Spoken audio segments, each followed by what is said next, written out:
the desert of the real.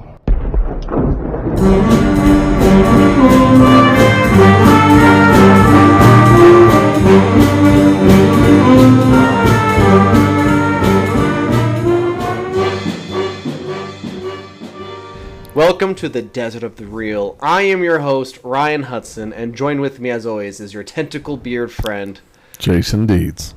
What if someone who has never seen you thinks you do have a tentacle beard now? That would be on you. Do you have a beard? Would you have guilt? No. I would don't actually feel the opposite. I've of actually guilt. been clean shaven basically my whole life because my wife hates facial hair. You should grow a mustache. Do a I mustache. So I could play Teddy Roosevelt in Newsies. Nice. The Desert of the Real is a movie podcast where I force Jason to watch big blockbuster movies he's refused to watch because he didn't think they were worth his time. Truth. We are going through the Pirates of the Caribbean movies. Yep. At World's End, this finishes the trilogy, but there are still two more to go. For some reason. We are here to ask if this movie has anything deep to say. We're two English language arts high school teachers with graduate degrees, and we attempt to use our degrees to dig deeply into movies. We explore the creativity, philosophy, film studies, and ethics in our films, and push you, the listener, to think critically about your entertainment. Preach, brother, preach. You know what's so funny? This is Jokes. apropos nothing, but we've started school now, and day one of film studies, I showed them the list of movies, and Casablanca's on there, and one kid was like, who's taking the class? He just likes taking the class, but he's like, no, Casablanca, it's a bad movie. Let's watch Are you for real? 12 Angry Men. And I pull it up on the board. A girl who I don't know yet has not taken the class. 12 Angry Men, that's the worst movie. Wow. So, It's like you got some work to do. yeah. But, like, my point is, my goal in that class was to help them think about these movies, like, on a deeper level, a level that they hadn't considered before, if anything. It's good. We are thankful you are here. It means so much that you're here and you decide to share your time with us. If you haven't done so, it does mean a lot and helps us a lot if you give us a 5-star review or a like and share this podcast. It does. And hopefully at some point we will have more people join us in the conversation. But currently, it's just us. We're a tight-knit, close family of movie watchers and lovers. This is At World's End from 2007, directed by Gore Verbinski. A reason why he has said he didn't want to do the next ones is because he doesn't want to get too comfortable with making something. He's like, oh, I'm so familiar with these characters at this point, it'd almost be easy to do another one with them. So to his credit, he stepped away to challenge himself, and I think his next movie was Rango. The Johnny Depp. Yeah, have you seen Rango? I started it. Rango is good because it's similar to this movie and all his parts movies. They're weird in a unique way that's hard to exactly pinpoint. And then, of course, he did another Western, Lone Ranger, which bombed, a huge bomb. And then a few years later, he did a Cure for Wellness, which you'd probably like because it's kind of horror. I have not seen it. Yeah, it's weird, psychological, maybe horror. And now he's kind of in director's jail. Since 2016, he hasn't directed a movie, which is unfortunate. But he does have one in the pipeline with Sam Rockwell attached to it. What did he do? He just made movies he made Lone Ranger that didn't make money, and then The Cure for Wellness also wasn't a hit. So I don't know why. Because the Pirates of the Caribbean movies are 5 movies that have made $4 billion altogether. They are very lucrative, including this one, At World's End.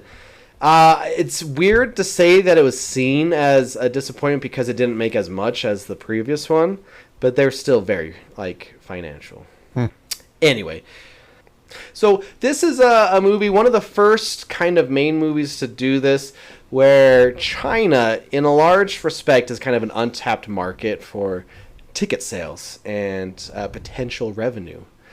And so, for example, Dead Man's Chest was not approved by the Chinese Board of Film. They didn't like the second movie because it involved things like dead people or like curses, and like ghost things. There's sometimes in the Chinese film board it relies on superstition, which is interesting. However, that is actually really interesting. If you would notice, there is a lot more Chinese actors and characters in this movie.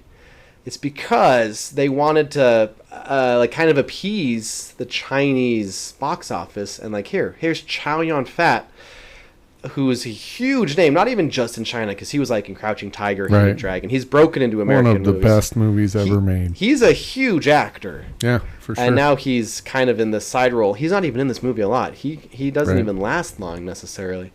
But a key reason he's in there is to like make it more appealing to Chinese audiences. Yeah, overseas theaters and stuff. That's cool. However, I learned though, even though it was approved to be in China, the Chinese elements were cut down and edited out, and it's not maybe. I guess it wasn't that flattering to. Yeah, and like pirates are dirty, but I couldn't help but notice like the Chinese crew were especially dirty looking or something. Oh, were they? You know what I mean? This movie. Sure. I mean, sure, maybe that's part of it. It's not helpful that Singapore. Oh no, there's a fireworks factory. Maybe some stereotypes still seeped in. Yeah, I guess so. Yeah. But like the key thing that's different from At World's End versus Dead Man's Chest is most of the locations in this movie are set pieces that are built. Like Singapore, I think, was built. The Brethren Court is a set. The entire Maelstrom is a set. Where, like I said last week, Dead Man's Chest, kind of the last big blockbuster to do it at location. There's other ones that also happen, but these are big movies. Yeah, it's cool. Okay. For reference, in fact, At World's End held the record for the highest Memorial Day weekend for 15 years. Wow. Until Top Gun Maverick beat it. Jason rolled his eyes, and he hasn't even seen that movie. I haven't. You just hate Tom Cruise. Tom Cruise, yes. We've covered that already. Yeah, I know, but it bears being repeated because of how ridiculous it is. People need to know and be reminded how ridiculous you are. Sometimes. I am, or my opinions? Yes. What the heck? Now, someday we should duke it out with Tom Cruise. Okay. And I think that you would not win. I think I can win easily. Someday, then. Okay. Maybe we'll have a special Tom Cruise episode. The Tom Cruise debate episode. Yeah. And we'll throw in Keanu. Now, that could be a separate one. Yeah. Because you would definitely lose that one. But never mind. You're right. Can Tom Cruise act? So, dun, dun, dun. Coming soon to a Desert of the Real near you. Okay, this is a PG-13 movie. It's a Disney movie, but I also kind of think this is one of their most edgy films. For example, opening scene, like in media res, let's hang a bunch of pirates. Yeah. Like, including a child. Yep. You don't see that, but it's literally everything but seeing. Yeah, that was one of the strongest film openings I can remember. Yeah. Like, that is a powerful, like, they're all marching up one after the other. And then when they start singing, like, there's just like the goosebumps. Like, they're all the solidarity of that. Yeah. Even though they know they're going to die. That was very powerful. Yeah. Kind of gladiator-esque. Yeah. Almost. I mean, that's what I mean. Or Spartacus-esque. Is that a thing? There is a TV show called Spartacus, but I've never heard it. No, like Spartacus. Oh, Spartacus. Yeah. Michael Douglas. No, Kirk Douglas. Kirk Douglas, yeah. Yeah. I am Spartacus. I am Spartacus. Man, one of the best commercials I've ever seen is there's some Roman soldiers like, hey, I got a bag of lunch here. It's got a sandwich, an apple in it, and a cold Pepsi named Spartacus. And then they got to that scene, I'm Spartacus. And then, I'm Spartacus. And then the Roman guy goes, I'm Spartacus. And he drinks the Pepsi or whatever. Man, that's a good commercial. I haven't seen that. It's because it's like 20 years old at this point or so. Well, I might have seen it. Okay. Anyhow, very strong opening. I love that song. There's an annoying TikTok version that's all bass, and it's not good. That's a bad version of that song. Okay. But it's, good to know. It's just, what was I going to say? There's also a couple other violent things that I'm surprised at in this movie. Like, you see, I forget what Chow Yun-fat's character's name is, but he's got 2 women with him. One of them gets shot in the forehead. Yeah. And then, later on, the guy, Beckett's, like, stooge, you see him, like, take out a knife and just shoot, and you see, like, her legs, like, stop moving. Like, once again, for a Disney film, I'm like, wow, have we ever seen something like that? Well, the last one was, like, the guy getting ripped through the cannon portal was pretty visceral. It's just his feet, though. I think that maybe the pinnacle, though, is Davy Jones killing the guy with his tentacle beard. Yeah. Did you, because you watch movies edited, did you see that? Like where he picked him up and choked him to death? He, like, his tentacles, like, went down his throat. And I did see that. If you saw that, I don't think anything was even edited. Yeah, probably not. Yeah. Because that's the one that's like uber violent movies aside, that's one of the most visceral deaths on screen. Sure. In this movie. Yeah. When you see tentacles going inside this guy's face and he dies. So, that was one of the questions I had, because he was the guy in control of the heart. Mm-hmm. So, why didn't he just kill him a long time before that? If he wanted to be free or whatever. Because, he's got the heart.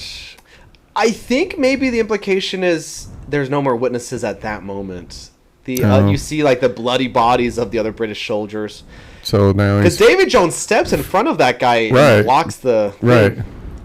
I don't know. Maybe that's. I don't know. That was one of the kind of the logical. Like a villain move, that's a diabolical thing. Oh yeah. Let me save your life and then kill you. Yeah.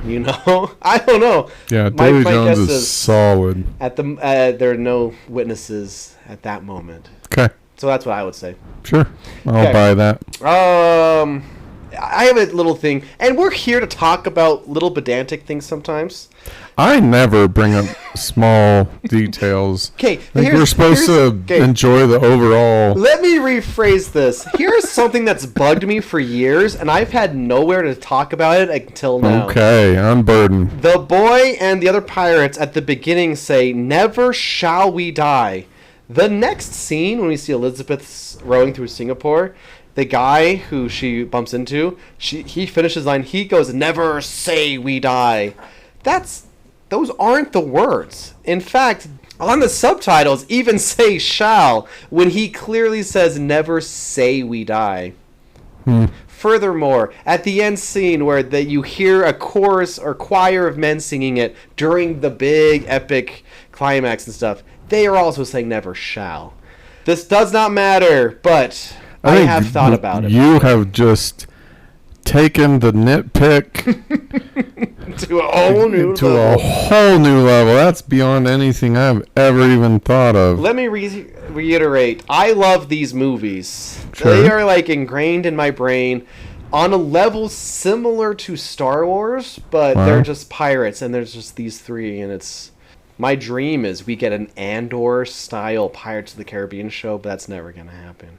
I don't know what that means. Andor, Star Wars. Well, I know it's Star Wars, but I don't know what Andor style means. It just but means... that's okay, because we're done with Star Wars. Regardless of the world it's in, it's a great show. Okay. That's all I mean. That's all I mean to say. Okay. Disney, give us good content. Must have more content. Give me the content from the machine. Mm-hmm. Okay, and we just do something fun. Okay. This movie... We don't usually do that. Usually no fun in this podcast. And most people won't think this is fun, but I will. Okay. I teach English. But this movie has, out of all of them, my favorite vocab words. Oh, nice. And in fact, I was just writing them down as we go along. These are just random words Jack and a few other characters say. Feculent. Lummox. Virulent. QED. Therefore it is proven. You're not really here. That's what it is. perfidious. That's what Gibbs says at one point.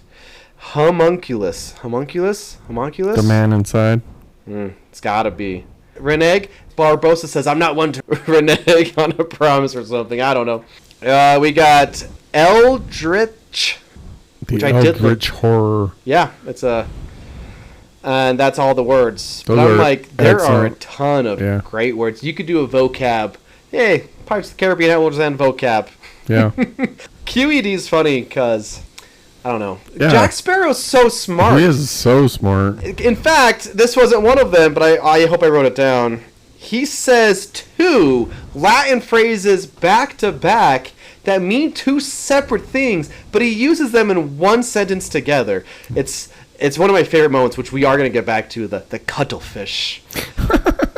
He says, and I will say this wrong, res ipsa laquiter tabula in naufragio.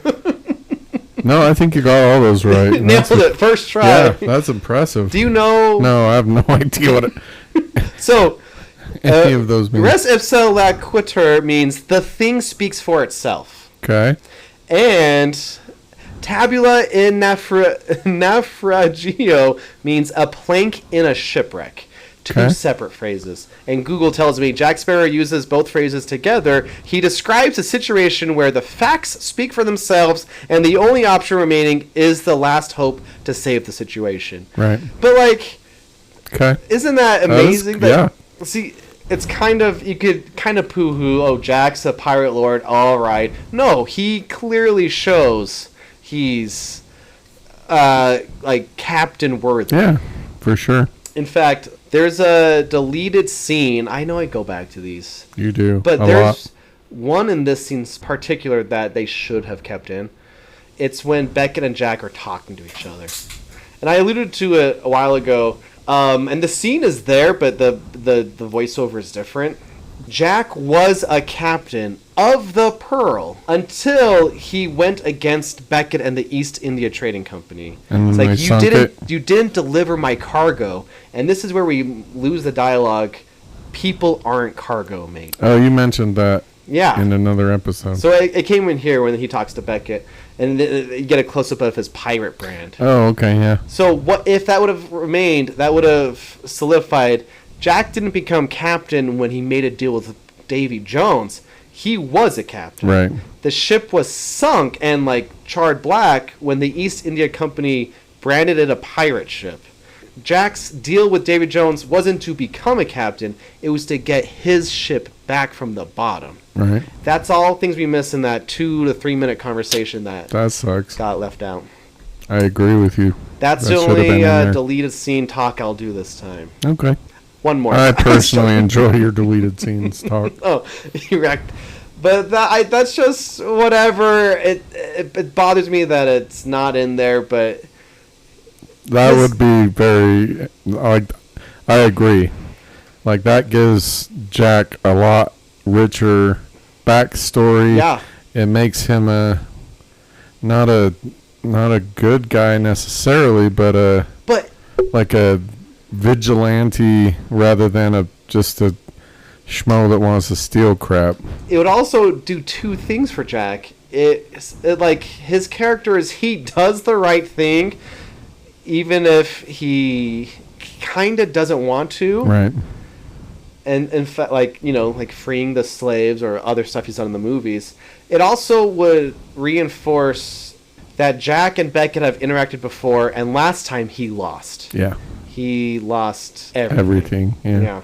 There's a line, he says something to the effect of, because of what you did, you've turned me into who I am, so I should thank you, type of thing. Mm-hmm. Which is kind of a cool little idea of... Yeah.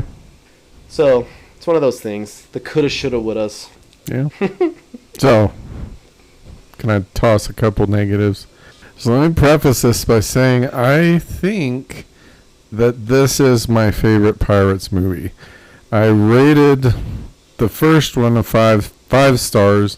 I agree with you that it may be a perfect movie, but I think I gave this one 4.5 stars because there are some things that I feel like just are annoying, I guess. But so my negatives, the weirdness, which we needed to have, like when we first see Jack again in this movie, but that seemed like it went on for forever and ever, and I'm like, okay, good, I got it. Weird crap is going on. I don't buy Elizabeth's rah. Like, I don't think that in the time period that she was in, they would rally to that. Maybe they would, but when she gets passionate and angry, I don't buy it. Yeah, that's fair. And so they gave her the big, like, let's unite and we're the pirate kings and whatever speech. Yeah. And it's a great speech. But I don't know. I see what you're saying. I would say this rewatch, I noticed it especially in Black Pearl, how, to me, like, with all three now, like, yeah, you can see how she might end up there. I understand it, and I get it, and I know why they did it. It was just one of, like, I think probably the only piece of this movie that kind of fell flat for me.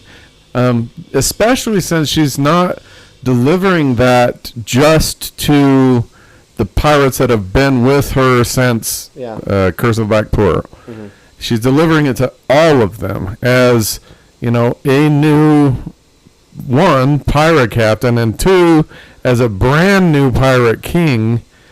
I don't know. Yeah. I don't know. That's... It's like a movie moment type of thing. Right. I know what they were trying to do with it, but it just didn't ring true for me. Maybe it works for me because of your crush. Her hair swept. This is like maybe the best she looks in all the movies. Okay. Yeah, sure. Anyhow, other than that, though, like, I found myself... Because I don't think I've seen this before. Maybe I have. You must have, because you've mentioned when I talk to you about pirates and you're like, oh, they're all the same. You mentioned the whirlpool scene, I think. Okay, I really don't remember. That makes me happy because it does. So this movie destroys my argument that all the Pirates movies are the same. Yeah. This movie is magnificent. I think I texted you, this movie was written for logically mature and emotionally mature adults. Okay. I mean, there's stuff in here that, is accessible to children and whatever.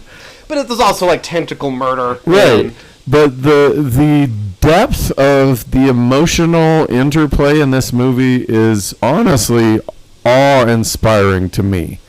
And I don't generally get emotionally involved in movies because I have no heart and I'm an evil, logic-driven, whatever. All the above, yeah. Right.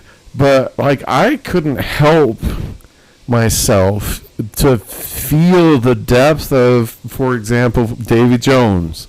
Like, just the depth of his love and despair and passion, and then the same thing kind of on the other side with Calypso. That was cool, by the way. Like, oh, guess what? That she's actually this defined being or whatever. Yeah. But she obviously also has those feelings for him, but she's also like the goddess of chaos or whatever Calypso is. That's how I am. Would you love me if I was anything but the way I am? But there's so much of that. Yeah.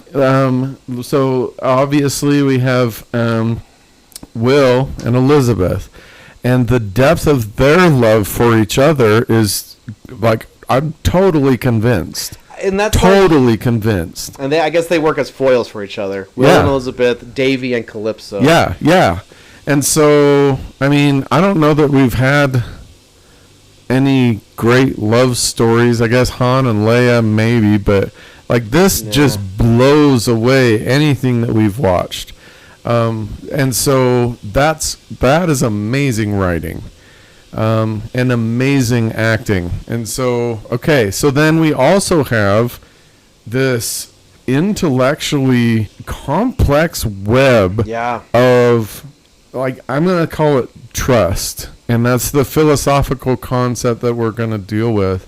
This complex web of who trusts who, why do you trust them, who's willing to sacrifice for who, and it's so well woven that there's no point at which you're like, no, that really wouldn't happen, because there's like betrayal after betrayal after betrayal after betrayal. Yeah, actually, and some back to back. Yeah, back to back to back. And at every point, you're like, okay, that is true to that character. That is true to their motives. That is true to who they are and what they want to become. Mm-hmm. And that is amazing writing. Yeah. And so I was honestly shocked and blown away by this movie.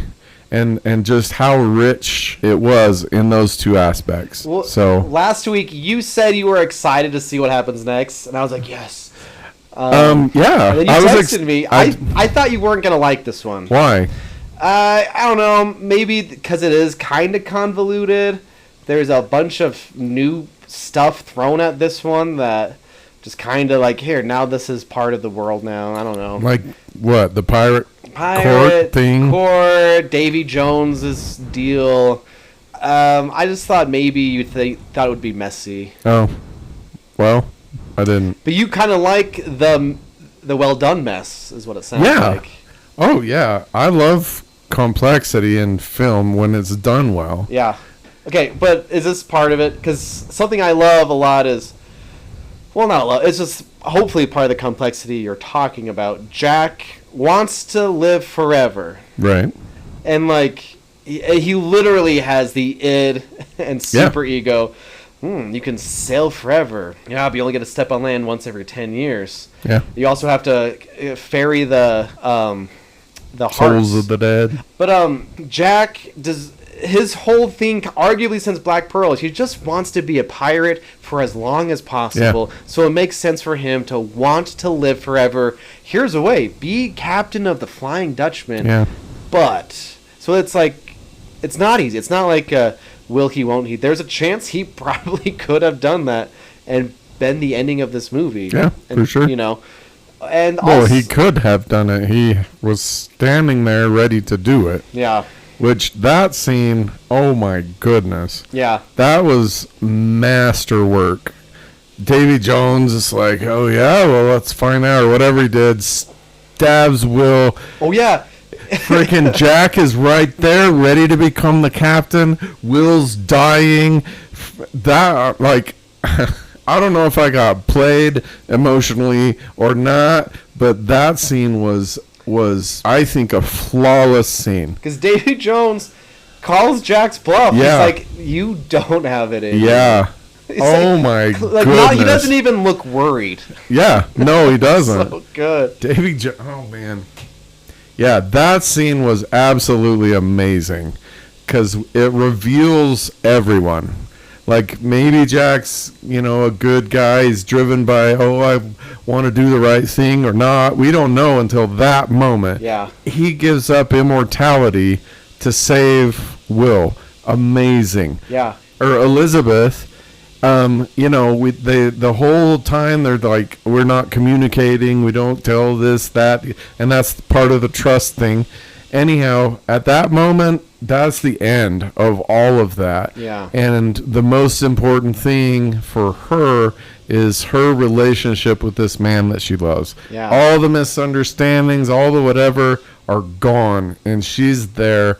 And then Will doesn't really have anything to do there other than, they stab the heart or whatever.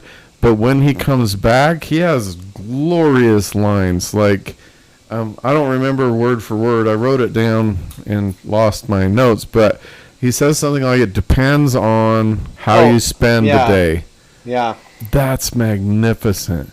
Because, like we've talked a lot about being present in other episodes, that's the encapsulation of what we're talking about. Every day should be like that. Yeah. Deep. So and every good. day I'm like, am I wasting so much time?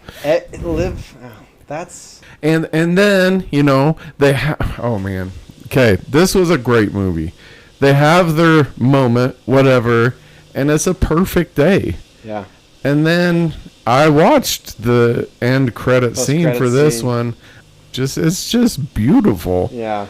It is. And so I guess at this point of this podcast, I have to thank you for forcing me to watch sequels, because we've finally gotten to the sequel that proves the rule.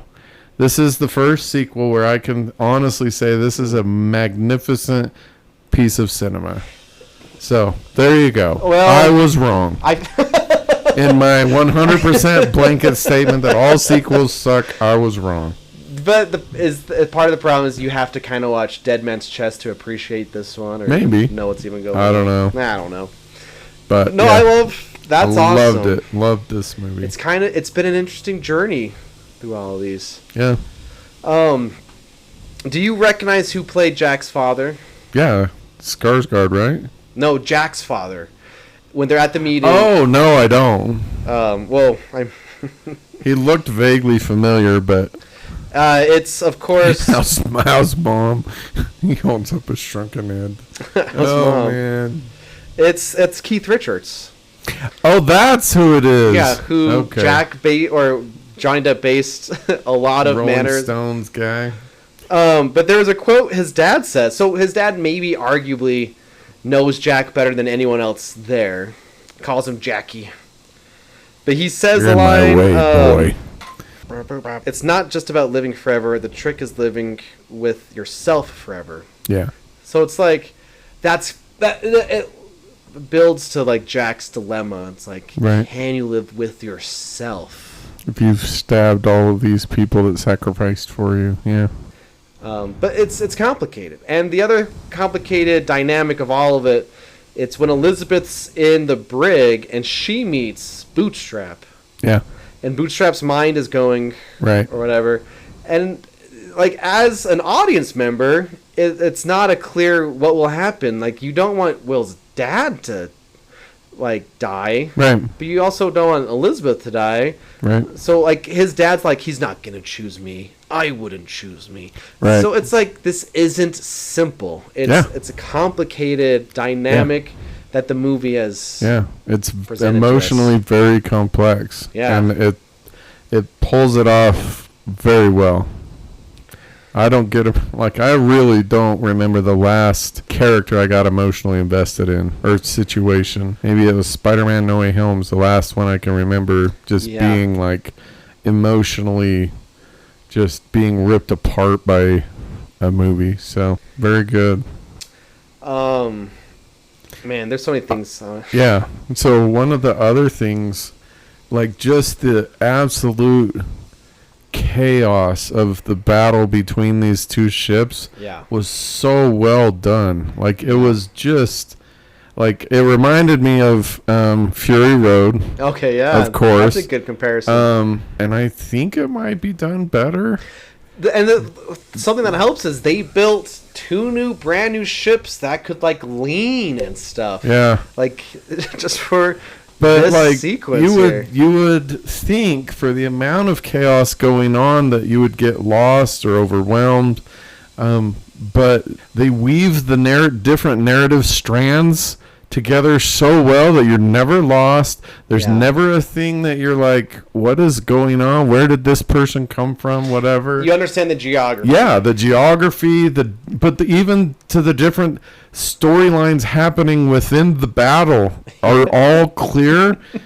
I don't know how they did it. Like Ragetti and Pintel, they grab the monkey. They launched the monkey. I was laughing so hard at that one. It was so Thanks, funny. Jack. So I do need to bring up something though. Okay. You probably were just about to. Is it one of your cons? It probably is. The wedding scene? Yes. Okay. You say your nonsense first and that's dumb. Okay. That's all I have to say about that. All right, good. I mean, I get it. I get the purpose for it. It's cute, but it's impossible. It would not have happened. The end. That's all. All right. But it's not a big enough deal for me to ruin even part of this movie. So, here's why you're wrong. Okay. In the previous movie, Jack mentions as a captain, I can marry. he can marry someone. Right. So that's a nice planting. And Barbossa, marry us. I'm a little busy at the moment. So good. Plus the music. Okay, hold on. I'm not saying anything. There's a YouTuber named Video Game Donkey who makes kind of silly videos. I don't even expect you to ever hear that phrase ever again. Okay. Doesn't matter. But he's got a video where he's talking about the movies La La Land and Whiplash. 2 great movies. Right. And so in his video, you're going to love this, he shows a clip from Twilight of Bella and Edward kissing. Great. So Donkey's like, that's not love, that's gross. Go away, you weirdos. And like, this is what love looks like. And then he shows at the end of La La Land, when Emma Stone and Ryan Gosling kiss, the music swells, the camera spins around. It's like, that's what love is like. Yeah. So, and he quotes this, and I'm going to quote it too. I think it comes from Stanley Kubrick, the director. You don't try to photograph the reality, you try to photograph the photograph of reality. Oh, dang, that's Baudrillardian. Is it? Absolutely. So in movies, things need to be heightened. This is going to sound like it's wrong, but it's right. Things need to be heightened and exaggerated in order to feel realistic. That's straight out of Jean Baudrillard. Is it? Yes. Well, you should probably elaborate. But my argument is, if it wasn't like this, if it wasn't ridiculous, if it wasn't in the middle of the sword fight maelstrom, and then of course they kiss, the camera spins, the music swells, their love thing, da, da, da, da, da, da, we wouldn't buy it at all. I didn't buy it at all. Well, that's because my point ridiculous. is the fact that it is so extra is what makes it even a moment. Great. So you don't think Barbossa marrying those two in a less ridiculous way would not have been a moment? Like, they've been through tons of stuff together. They've fought together. Barbossa's betrayed them, not betrayed them, blah, blah, blah, all that. I think anytime, anywhere they got married, it would have been a moment. It didn't have to be ridiculous. But because of how it is, I think it's incredible. I'm glad. Plus, that's one of my... That whole theme, the music... I think my favorite Pirates score is this movie, by the way. Oh. Even though the last one has Davy Jones plays the organ and the Kraken. Those are great. But just that scene... We're going to definitely disagree. Because of score? No, just the whole everything associated with that scene. The score and the soundtrack at Wit's End is incredible. And then my personal favorite is Up Is Down. That's a fantastic score. When they flip the ship. Anyway. So, Jean Baudrillard. Yeah, dive deeper into that. Who is the philosopher who originated the idea for the Desert of the Real. The namesake of our podcast. Baudrillard. Jean Baudrillard. One of his philosophical concepts is hyper reality. Okay, that does sound familiar. And he says that we are moving at the time that he wrote, which was in the 80s, I want to say. So 40 years ago, he said we are moving towards a place where real emotions are not enough for us. We are moving towards a place where reality becomes the desert. And what we want or need in order to be emotionally satisfied is hyper real experiences. Yeah. Like, for example, this love scene here. So it wouldn't have been, I'm paraphrasing you, if we would have just got married on the beach at the end of the movie, that would not have been enough or as satisfying as this hyper real moment in which literally everything happening in this moment could not possibly happen in real life, which is not a problem because we've got the structure for unreal things happening. Yeah. But to take this moment that is a real moment that ideally every human being experiences, and it's not enough to experience that moment the way every human being would experience it. It has to be hyper real. And so, Kubrick is saying exactly what Jean Baudrillard would say. In our movies, we can't just have a marriage. We have to have some grandiose BS that nobody does. That reminds me. The real is the desert now. Because this is branching off that thought is in Malcolm Gladwell's book Talking with Strangers, which I know you've read. Great book. He invents something called the Friends fallacy, where people, like in the TV show Friends, they react to, like, so big with every emotion. Yep. And now people think if they don't see a specific reaction, like, oh, they must hate me, or that must have made them angry. Like, no, they just didn't react like a TV show. That's exactly what Baudrillard was trying to warn us of. I actually noticed this also when occasionally my kids will scroll YouTube on our TV. And like I'm kind of scared that we're not going to be okay. So I have one of my kids loves Minecraft, and so he'll watch Minecraft builds, and the people building are like, "Oh my gosh, look at this!" It's a block that they made or found or whatever. I'm afraid that having a normal excited reaction is no longer going to be possible because we've been trained that every single thing that is even slightly unexpected is this huge thing that blows our minds every time. So Baudrillard warned us, and we're just blithely running ourselves into this place where we can no longer actually feel anything because we only associate those feelings with hyper real reels or movie moments like this. Is to me it's really kind of scary. Well, not this moment, because there's nothing. No, this moment is a perfect example of what Baudrillard was talking about. It's like, this is why I go to the cinema. So that you can feel bad about your own wedding because there wasn't sword fights going on and water splashing and whatever. Anyhow. Yeah, man, I got so many. Here's a couple lines. Barbosa says, "It would strain credulity at that." When it's like, what are the chances of someone... Right. When they're all underneath, ready to throw the swords up. Yeah. Another great line. If I may lend a machete to your intellectual thicket. That was my favorite line. Great lines. Yeah, I agree. I feel like when he sees Tia Dalma in the Davy Jones's locker. And he's going through, you're not real because... Yeah. Ah, Hector! Yeah. Okay, actually, no. I was laughing out loud during the Brethren Court scene. It's very, very clever. Funny. We've been betrayed by someone not among us. Where's Will? Not among us. Yeah. Yep.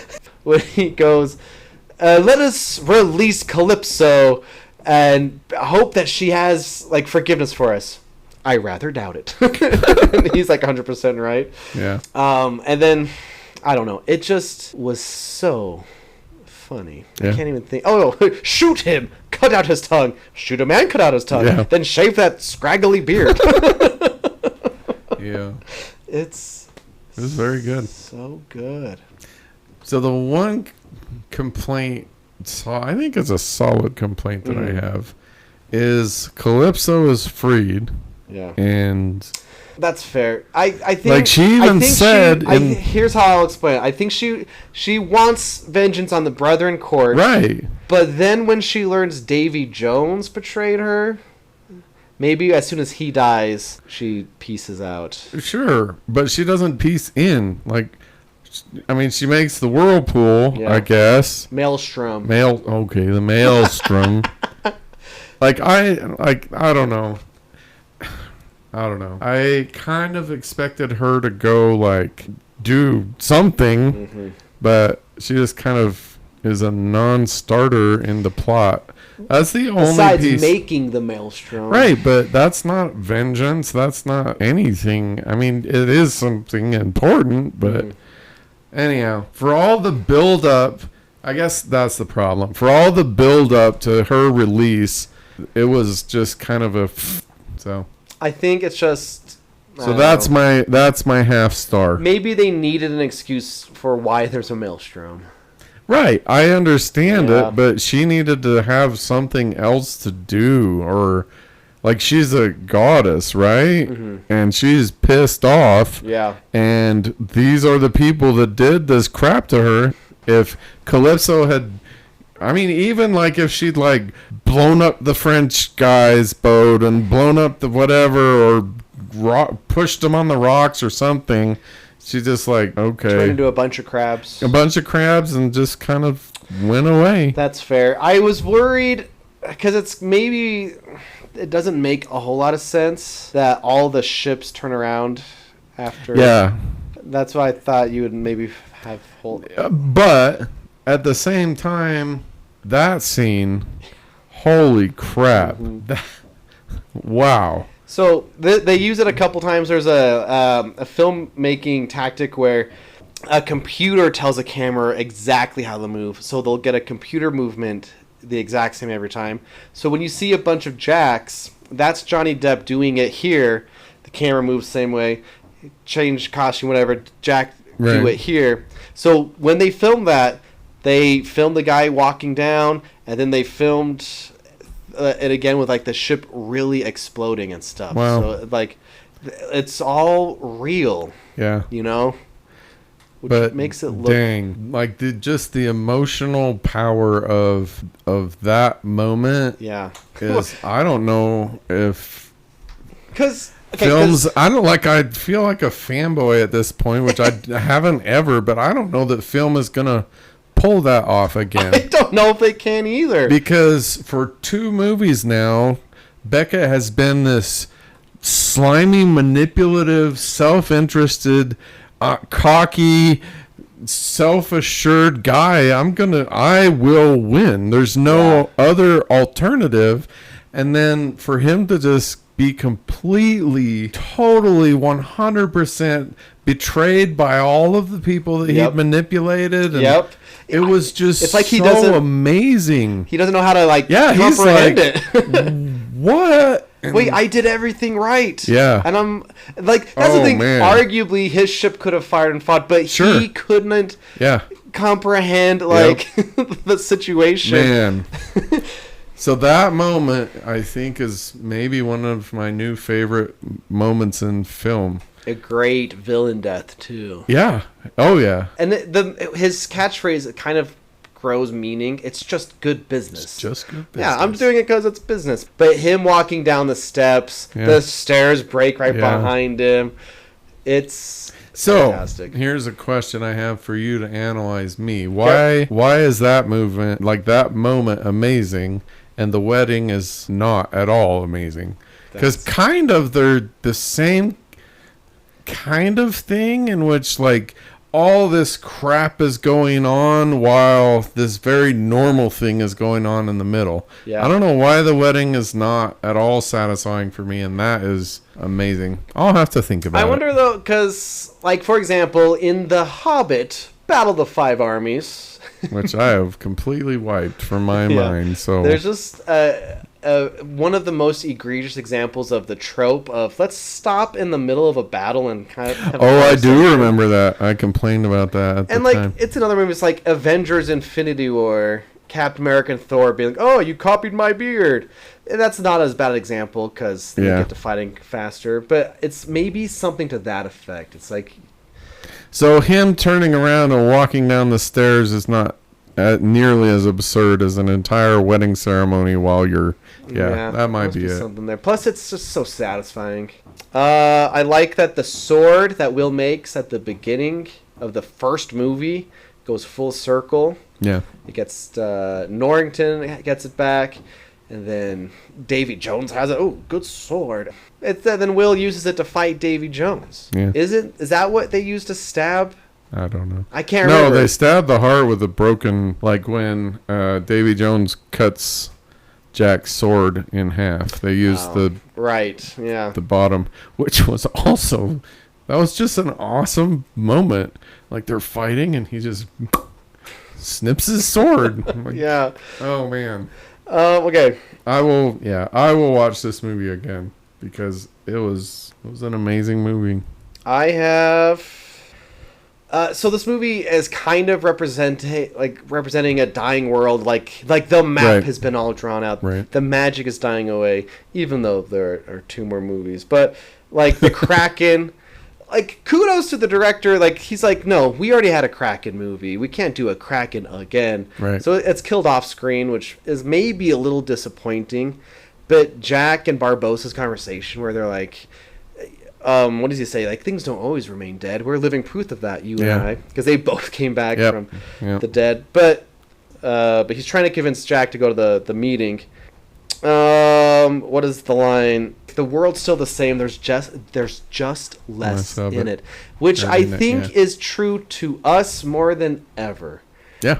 Because we bang on social media, but it's also one of like the biggest problems I think in the world. I agree. But like, arguably, we have access to everything right now on the internet through our phones, filtered through other people's realities. Yeah. YouTube, Instagram, TikTok.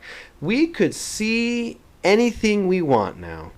And somehow people are have more anxiety. Yeah. But like the world's still the same. Like if you talk to people who were around during the 80s and 90s, but now since we have access to it, somehow it has the opposite effect. It doesn't make the world feel bigger. It makes the world feel smaller. Yeah. Is that fair to say? Yeah. Oh, yeah. The world's still the same. There's just less in it. And now we just see that. Our worlds have been reduced to this box where and not we even can just go the to box, the same 4 apps. We all are addicted to the same 4 apps. Not all of us. Well, you know, not all of cool us. People. I'm just joking. That counter argues my argument, but but I was cool. Peoples are anxious because they can't get off their phones. That's what it means to be cool these days. I was just like, it's just so true. Yeah, it is very true. I agree. Very much so. So Jack, his archetype is the he's got a few, but one of his main ones is the adventurer. You find meaning being out in the world. Yep. Like, discovering new things, experiencing new things. And like even this movie is like, where are we going to next? Fountain of Youth. Yeah. You know, like he's always got something to do. But his ending thing with the 2 ladies, I used that for a monologue to audition for a school play in high school. Oh, cool. Yeah. Ladies, will you too? I won't do the whole thing. Yes, I lied to you. No, I don't love you. It is pronounced egregious. There's just so many. Yes, that dress makes you look fat. I've never met him, but I love his pies. Okay, Dietz. Yes, sir.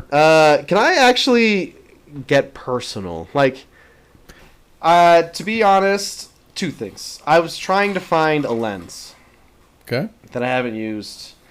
And I found one called the cognitive theory lens. Okay. So I maybe should stop doing this because every time I'm like, I'm not the expert at this, so I think it's like this. That's how we become experts. So I'm going to preface it with like what I've researched.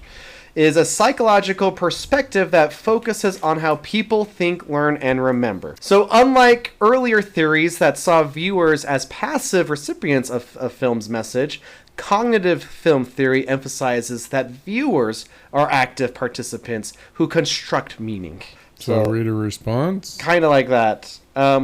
Theory highlights how fundamental cognitive processes such as perception, memory, and attention are crucial to understanding a film's narrative and characters. Schema is important to this. So, like, in a movie, An audience can form mental models of a character's goals, updating them as new information appears.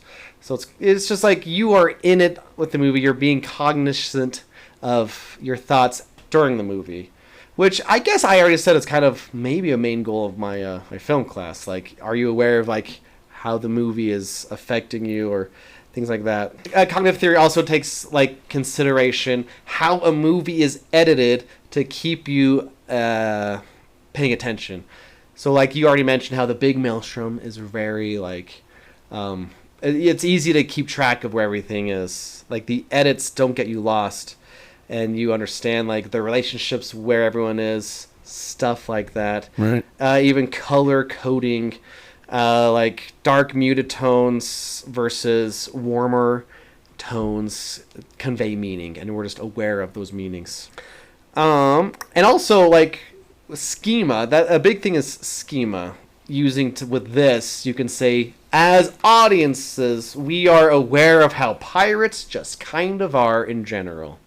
The pirate schema. Dirty and that kind of like stuff. the pirate myths, the hero myths, you know, and how like a movie uses those familiar schemas to its benefit, you know, and how it like messes with things. Like the mental shortcut kind of thing. Yeah, exactly. Yeah. So, like, psychoanalytic theory is rooted in Freudian, Lacanian, unconscious desires, repression, you know, things like that. But this theory, cognitive theory, sees cinema as a dreamlike structure revealing latent meaning and psychological tensions. That's what I saw. So, for example, you could say Calypso. If you were to psychoanalyze Calypso, you know, she's kind of being repressed. She's literally trapped in a society, and her I don't know, dark self. What is that? When you're repressed, if you're using psychoanalytic lens, Your id? like your id just wants to break through. Your subconscious wants to break through. Where a cognitive lens, we're looking at Calypso as, oh, she's a mythological character that I already have. I already know things about her, type of thing.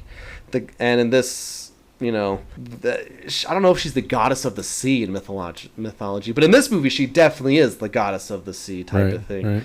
So it's like it's tapping into previous knowledge, things like that. Yeah.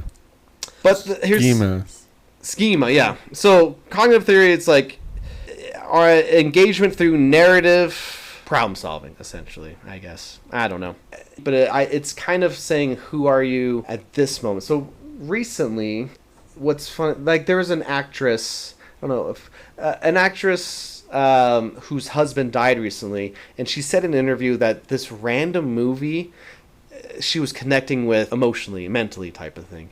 And it's like, that movie's not even that good. Like, it doesn't matter. Like, it makes sense if you go through grief, type of thing. Sure. Like a movie that maybe isn't even great could all of a sudden have meaning. So I am going to go... Because of where you're at personally, or what you're thinking about, or what you're experiencing. Right. So... That's why Birdemic is so special to me. Okay. So to preface this, I don't think I've shared something this personal on this podcast. But my wife's brother committed suicide, and he was dealing with a lot of depression.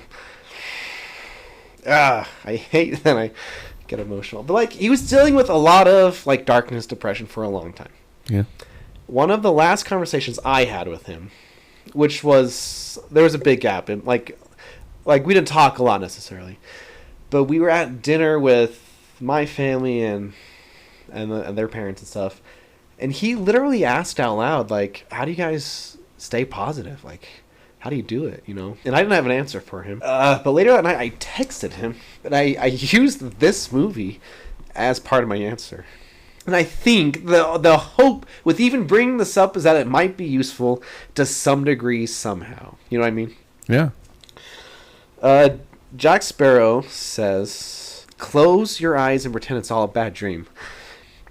That's how I get by. So I'm not saying that's like the answer to it. What I try to explain, because sometimes, you know, like it's impossible not to get sad. or get depressed sometimes. Like, how can I make it in this world? Or you see the world and all like the stuff that could be really bad. Like, yeah, it makes sense that people are depressed. Or you watch the news, things are awful. I do think, and feel free to disagree, don't just because I'm getting emotional doesn't mean, but like, I think there is some benefit to doing that. Close your eyes, pretend it's a bad dream, and eventually it won't be that bad anymore. Yeah. So I don't, once again, my hope is to reach an end point. Maybe you can help me get there if there is an end point. But it's like, sometimes life feels like a bad dream. But eventually, like, you wake up and things are better. Ugh, sorry.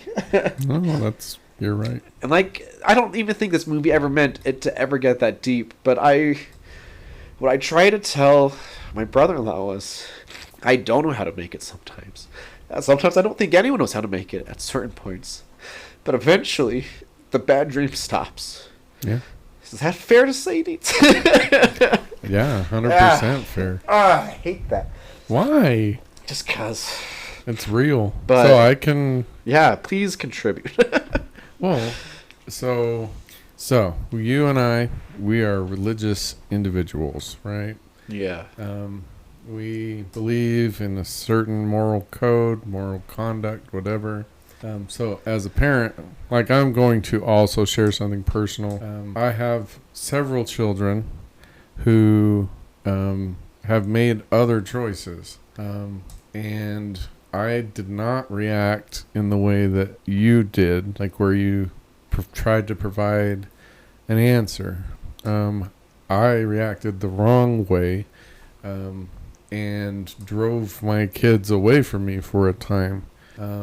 And that time that they were gone, for me, there was a time last year from October through probably February that was like that for me. It was very, like, completely black, because if, like, my family is everything to me. Yeah. Every individual in my family is I don't want to say essential to me, but kind of they are, like, they're part of me. And so for that time period, which honestly didn't look like it would have an end, yeah, I felt exactly that way. Like, how do I get up in the morning when this piece of my soul because of mistakes I made, has removed themselves from me, from my life. And so, yeah, you're right. And so, yeah, sometimes you just have to close your eyes and get through it. And what you said, that, like, it does end, it does end. In my case, it was a 6 months of basically my child would not talk to me, look at me, any of that. And that was probably the most painful experience I've ever been through. But because of that, on the other side of that, I'm a completely different person now, better person now, in terms of my judgmentalness. I mean, it still pops out occasionally, but, like, I have been transformed by going through this, like, literally getting up out of bed every day and coming to school and being who I am at school. It was completely overwhelming, because I still came to school. I still, lifted my students. I still lifted my colleagues, while at the same time in myself, like, I was dying. Yeah. And so, yeah, I think, that wasn't a connection for this movie, but I think what you shared is 100% true. I wish we lived in a world where we could be the people that other people, when they're going through that, need. And we could fill that space and lift and hold them while they go through that. Yeah. But, we're not gods. We can't see inside of people. We can't, we're all really, like, like this is like the third or fourth time you've gotten emotional on this podcast, and you always apologize for it, and you always say how stupid it is and whatever. We have created a society where expressing and demonstrating emotions is not only not okay, if you do it, there's something wrong with you. And so we close that and we hold it in, and we don't have role models that are emotional because that's not okay. And so because of that, we've also closed off any possible help, any possible support, because we don't know. We can't tell. We don't have ESP. Like I would be willing to bet even you, who's my closest friend in this building, really had no idea that I was dying inside last year. Because, you know, that's the society, American society that we've set up. And so it's okay to go through these pitch black times in our lives, as long as we recognize what you said, like it ends. That same thing is also true in reverse. All those glorious happy times in your life, those are going to end. And so that's why living in the moment, living right now, making this day everything this day could be and needs to be is so important. Because this day ends. Childhood ends. There were moments as a young father when I'm like, oh my gosh, this is going to go on for another 18 years. Now I'm at the other end of it, and I'm like, that was just like that fast. I now have a 25-year-old. I remember the trauma of my 25-year-old's birth like it was yesterday. So, anyhow, I completely agree with you, 100%. Also, I mean, I don't know if I should add any more, but like, I think sometimes it's okay to tell someone that you don't know what to do. Oh, yeah. You know? Like, the fact that you are there, sometimes that's all they need, or all that you can do for a while. And I guess one more caveat to add to that is frequently people feel like there's a phenomenon called survivor's guilt.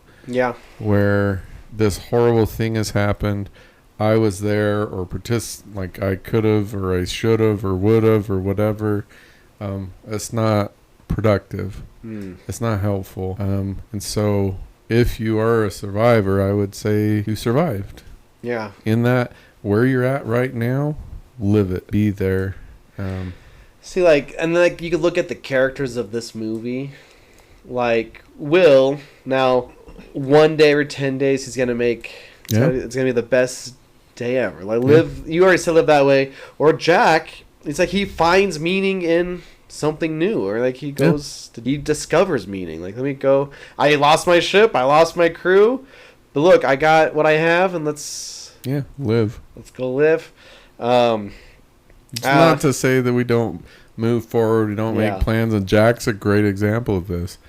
You know, my ship's gone. Great. You know, he doesn't sit around being like, oh man, my ship's gone. He's planning, moving forward, but he's also enjoying being where he's at. I think Jack's a really good character to illustrate the just the absolute power of being present and living where you are right now. Even if your black pearl is gone, even if you just floated in on a ship that's now at the bottom and you step off on the dock and you literally have nothing in the world except for your sword and your hat. Be there, live that. I mean, that's good. Now I'm this, you know, obviously prosperous and wealthy high school teacher. But like my family has been through moments where we literally had no idea where our next meal was coming from. Dang. Live that and live there and be there. Because those moments don't ever come back. They will never return. And like those are, I mean, it's going to sound savvy, but those are precious moments to me. Those are moments where my family all bonded together, came together, and we figured out how are we going to eat for the next 2 weeks. Literally, how are we going to eat for the next 2 weeks? I don't even know. We went through that together, And so because we did that and lived that, that's a thing that bonds us together, and forever. It ties us together. Even, I mean, we're a family, so in our religion, we are together forever, but that moment is a piece of who we are that no one else has, no one else has experienced it. Did it suck?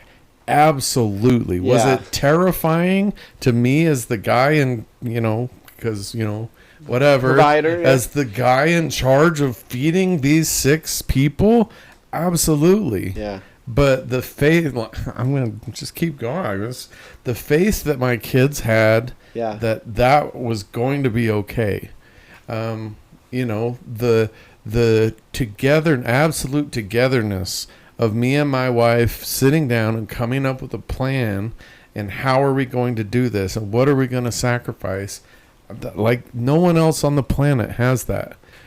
I guess what I'm saying is, and it probably sounds cliche or whatever, but like, just enjoy everything. Yeah. Look for, okay, this sucks. I don't know how to feed my family for the next 2 weeks, but look at my kids and look at how much faith they have in me. Yeah. And look at my wife and how strong she is and how amazing she is to counsel with me.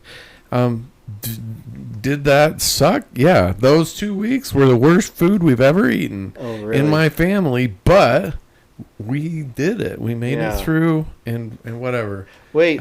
Yeah, I was like, how can I tie this? Go. This line, certain you must be good and lost to find a place that can't be found. Yeah. So in a roundabout way, because I didn't know how I was going to bring that back in, but like, you sometimes have to get lost to find, like, not that you wouldn't have had things going well, but because they went so bad, on the other end, you guys were probably closer together. Yeah. Absolutely.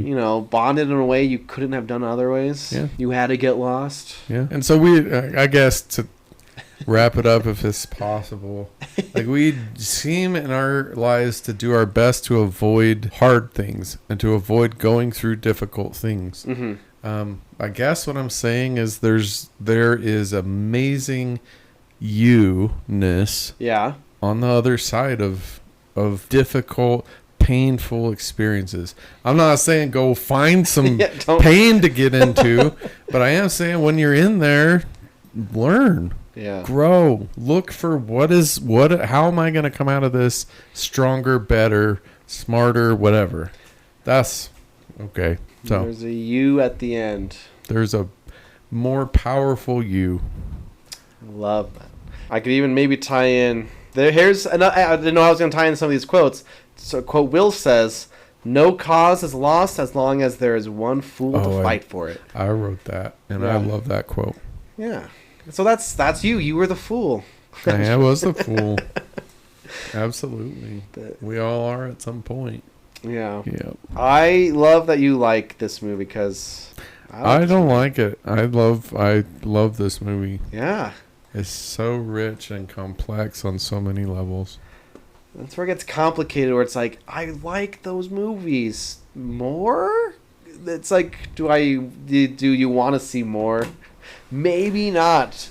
I don't know, but I would never have seen this movie if I had kept your sequel rule. My sequel rule. So, yeah. So, this just goes to show everybody's wrong.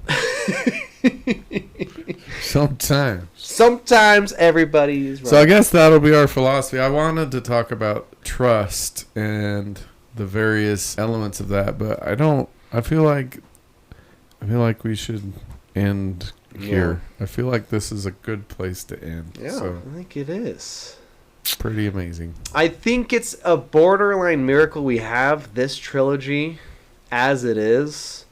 Because I'm thinking of in 2025, when are we going to get a movie that's not related? Because it's not based on books. It's based on a theme park ride. You know, when are we going to?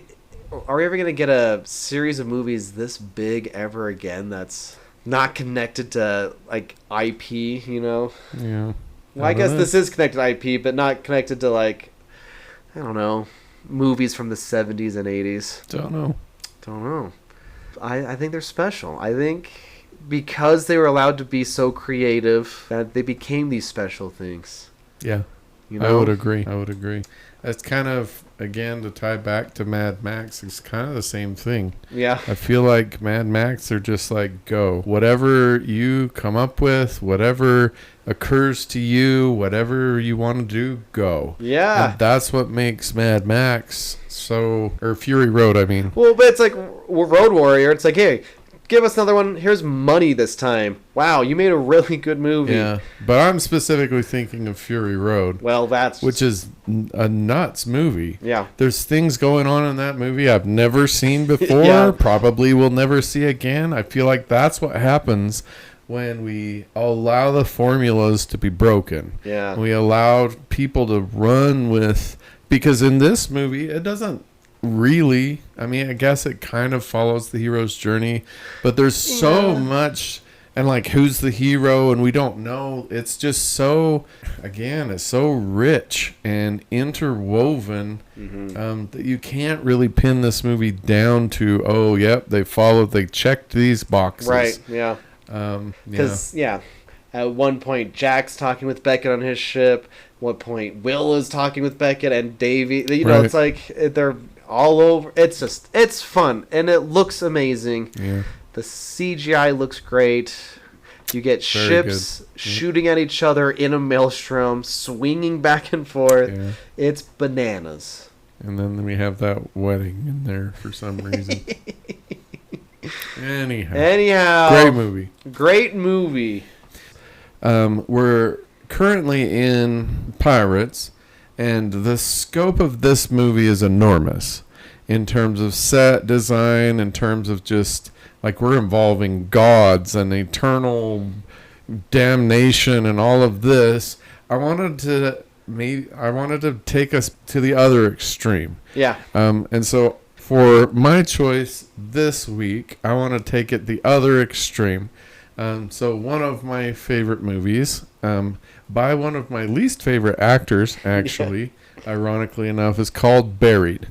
It is rated R, but I have no idea why. I assume language.